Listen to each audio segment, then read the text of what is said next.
Next topic हमारे पास है accounting treatment of accumulated profits and losses and reserves. ठीक है कि हमारे पास कुछ जो है नया पार्टनर आ गया, उससे पहले हमारे पास कुछ प्रॉफिट एंड लॉस पड़े हैं या फिर कुछ पुराने रिजर्व्स पड़े हैं। तो अब हम उन रिजर्व्स का क्या करें, तो जो हमारे पुराने पार्टनर्स हैं उनके अंदर हम वो डिस्ट्रीब्यूट कर देते हैं उनकी ओल्ड प्रॉफिट शेयरिंग रेशो में।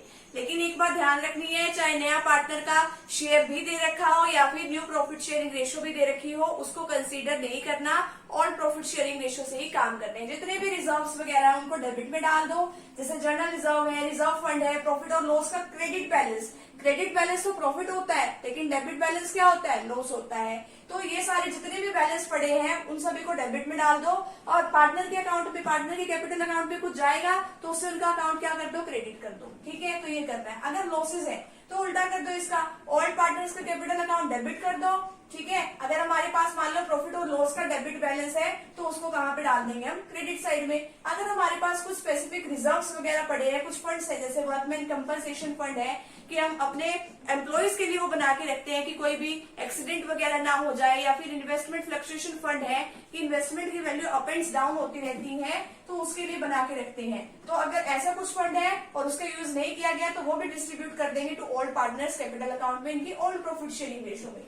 आप देखो कि ए और बी दो पार्टनर है, वो 5:3 में अपना प्रॉफिट और लॉस शेयर कर रहे थे। ऑन 1 जनवरी 2017 को सी नया पार्टनर आ गया।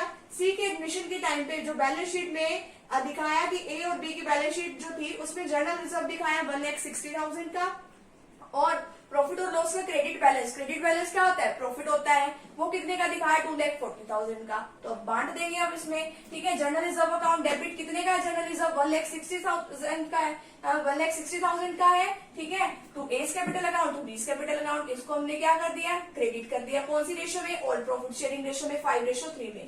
1,60,000 का हमने क्या कर दिया, पहले 5/8 कर दिया, फिर क्या कर दिया 3/8। 5 + 3 क्या होते हैं, 8 होते हैं ना, तो इन दोनों को जोड़ दिया हमने यहाँ पे। आगे प्रॉफिट और लॉस का क्रेडिट बैलेंस उसको डेबिट कर दिया 2,40,000 से to A's capital account, to B's capital account, क्योंकि हमारे पुराने कैपिटल है। सी आ तो गया लेकिन उसमें डिस्ट्रीब्यूट नहीं करना है। ठीक है, तो 2,40,000 को इसी तरीके से हम डिस्ट्रीब्यूट कर देंगे 5/8 और 3/8 में। तो हमारा जो ये वाला टॉपिक है यहीं पे कंप्लीट होता है। तो फटाफट यहाँ तक का आप स्क्रीनशॉट ले लीजिए। अब